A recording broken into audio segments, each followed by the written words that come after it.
नमस्कार दोस्तों, आप सभी का स्वागत है हमारे YouTube चैनल VCS अकेडमी पर। और आज की इस वीडियो में हम कक्षा 10 विज्ञान विषय से संबंधित वीडियो लेकर आए हैं, जिसमें हम सेकंड चैप्टर अम्ल, क्षारक एवं लवण से रिलेटेड एक महत्वपूर्ण टॉपिक सूचक यहाँ पर देखने वाले हैं, समझने वाले हैं। देखिए, इस वीडियो में हम देखेंगे कि सूचक होते क्या हैं, कितनी प्रकार के होते हैं और विभिन्न एग्जाम्पल्स यहाँ पर हम देखने वाले हैं। तो इससे पहले हमने पहले चैप्टर से रिलेटेड सभी टॉपिक एक एक करके देख लिए थे।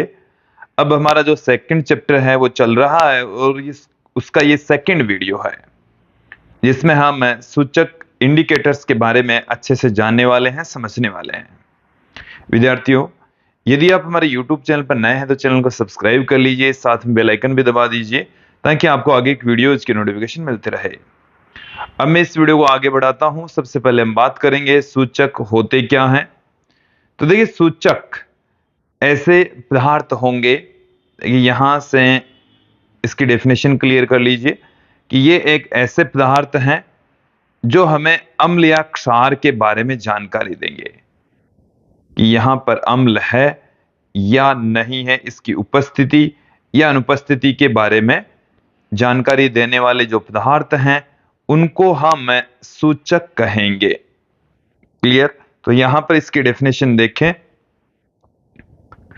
कि ऐसे पदार्थ जो विलयन में अम्ल एवं क्षार की उपस्थिति को रंग परिवर्तन द्वारा या गंध परिवर्तन के द्वारा सूचित करते हैं, सूचक कहलाते हैं।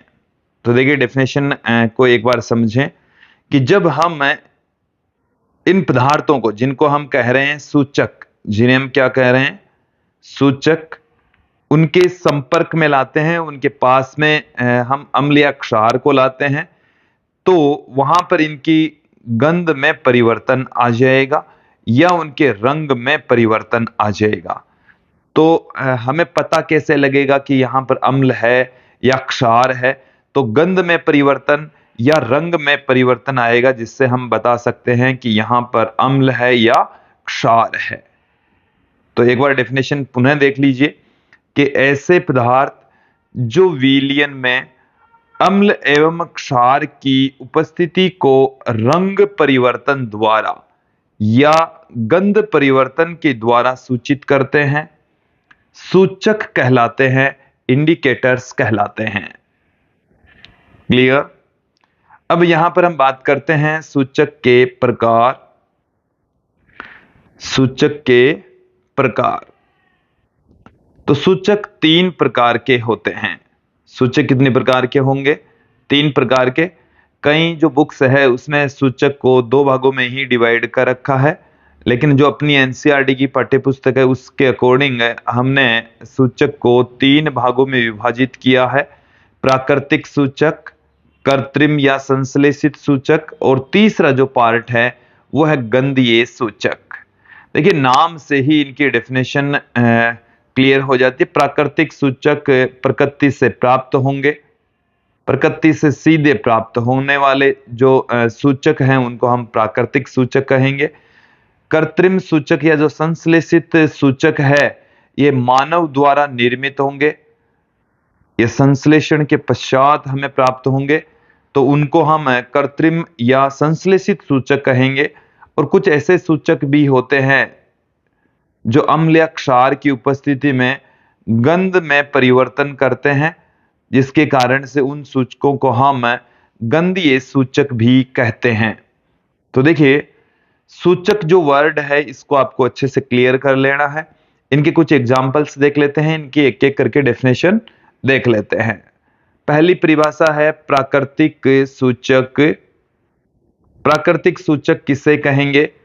डेफिनेशन देखें कि देखिए, हमने अभी इसकी डेफिनेशन दी है कि ऐसे सूचक जो प्राकृतिक स्रोतों से प्राप्त किए जाते हैं तो उनको हम प्राकृतिक सूचक कहेंगे।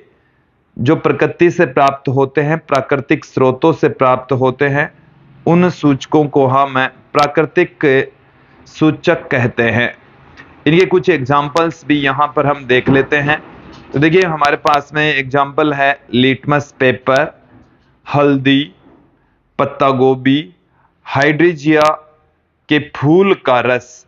ये कुछ प्राकृतिक पदार्थ हैं जो अम्ल या क्षार की उपस्थिति में अपना रंग या गंध में परिवर्तन कर लेते हैं, तो इनको हम प्राकृतिक सूचक कहेंगे। तो देखिए अम्ल या क्षार की उपस्थिति में इनमें किस प्रकार का परिवर्तन आता है वो इस वीडियो के अंत में हम देखने वाले हैं, समझने वाले हैं। सेकंड जो प्रकार है वो हमारे पास में है कृत्रिम सूचक, या इसको हम संश्लेषित सूचक भी कह सकते हैं। तो देखिए ये मानव द्वारा निर्मित होते हैं, रासायनिक रूप से इनको तैयार किया जाता है। तो देखिए इन सूचकों को हम रासायनिक रूप से तैयार करते हैं, तो वे सूचक जो रासायनिक रूप से तैयार किए जाते हैं उसे संश्लेषित सूचक कहते हैं। क्लियर? देखिए संश्लेषित सूचक के कुछ एग्जाम्पल्स हमारे पास में हैं। एक बार एग्जाम्पल देख लीजिए कि मेथिल ऑरेंज फिनोप्थेलिन, ये कृत्रिम सूचक हैं, अर्थात ये मानव द्वारा तैयार किए जाते हैं, रासायनिक रूप से इनको तैयार किया गया है, जो अम्ल और क्षार में पहचान करने के लिए तैयार किए गए हैं। तो मेथिल ऑरेंज इसका एग्जाम्पल है, फिनोप्थेलिन भी इसका एक उदाहरण है। ये दोनों ही कृत्रिम सूचक हैं, मानव द्वारा निर्मित सूचक हैं, जिन्हें हम संश्लेषित सूचक भी कहते हैं। तीसरा जो प्रकार है वो हमारे पास में है गंधीय सूचक।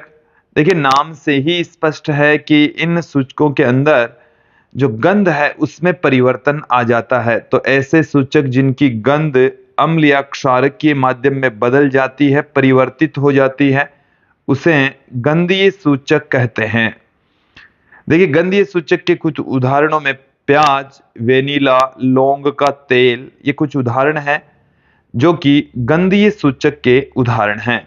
यहां पर आप ध्यान दें, गंधीय सूचक के अंदर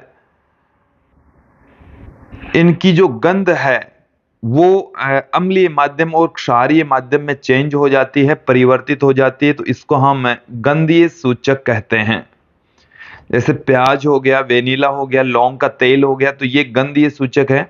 अम्ल या क्षार की उपस्थिति में इनकी जो गंध है उसमें परिवर्तन आ जाता है।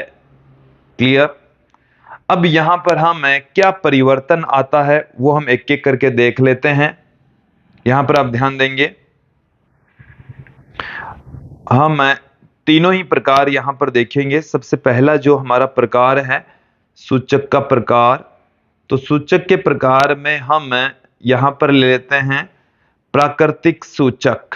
और देखिए प्राकृतिक सूचकों के नाम में हमने देखा है, एग्जाम्पल्स में देखा था, लिटमस पेपर है, लाल पत्ता गोभी का रस है, हल्दी है, हाइड्रोजन के फूल के रस हैं, ये प्राकृतिक सूचक हैं। और देखिए अम्ल के साथ में इनमें क्या होता है, जो लिटमस पेपर है ये नीले लिटमस पेपर को लाल कर देते हैं। नीले को क्या कर देते हैं? लाल कर देते हैं।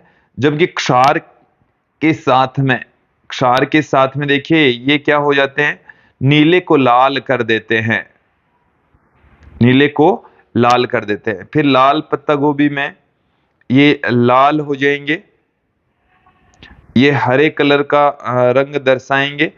हल्दी में वैसे अम्ल के साथ में कोई परिवर्तन नहीं आएगा, और क्षार के साथ में इसका जो रंग है वो लाल हो जाएगा। फिर हम बात करते हैं हाइड्रोजनिया के फूल के रस का, तो अम्ल के साथ में उसका रंग नीला और क्षार के साथ में उसका रंग गुलाबी हो जाएगा।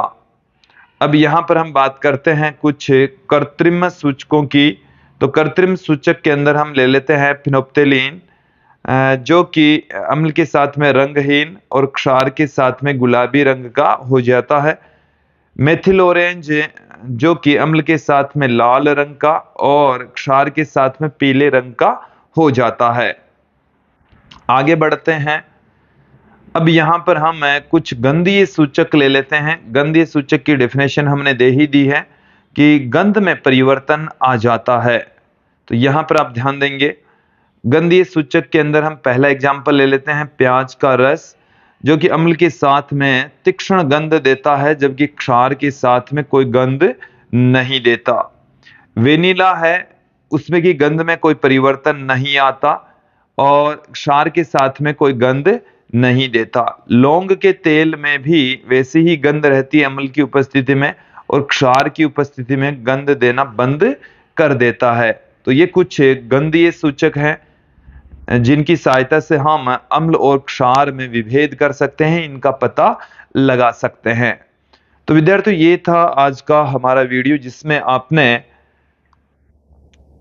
सूचक के बारे में जानकारी ली, और मुझे उम्मीद है आप लोगों को ये जो टॉपिक है वो अच्छे से समझ में आया होगा। विद्यार्थियों, यदि आप हमारे हैंड रिटन नोट्स प्राप्त करना चाहते हैं तो ये हमारे व्हाट्सएप नंबर हैं, इन नंबरों पर आप व्हाट्सएप कीजिए। आपको हमारी एप्लीकेशन की लिंक मिलेगी। एप्लीकेशन है BCS एकेडमी, जिसे आप गूगल प्ले स्टोर से भी डाउनलोड कर सकते हैं, और यहाँ से आप हैंड रिटन नोट्स प्राप्त कर सकते हैं बहुत ही अच्छी हैंड राइटिंग में, और सभी टॉपिक को कवर किया गया है। इस वीडियो की डिस्क्रिप्शन में भी हमने हमारी एप्लीकेशन की लिंक दे रखी है, वहां से भी आप इसे डाउनलोड कर सकते हैं और जो हैंड रिटन नोट्स हैं वो प्राप्त कर सकते हैं। इंपॉर्टेंट क्वेश्चंस की भी विद्यार्थियों हम सीरीज लेकर आने वाले हैं, तो आप हमारे साथ में जुड़े रहिए ताकि आपको इंपॉर्टेंट क्वेश्चंस की सीरीज का पता लग सके। तो आज की इस वीडियो में इतना ही। नेक्स्ट वीडियो में हम अम्ल और क्षारों के रासायनिक गुणों, मतलब रासायनिक अभिक्रियाओं को देखने वाले हैं। आज की इस वीडियो में इतना ही। धन्यवाद दोस्तों।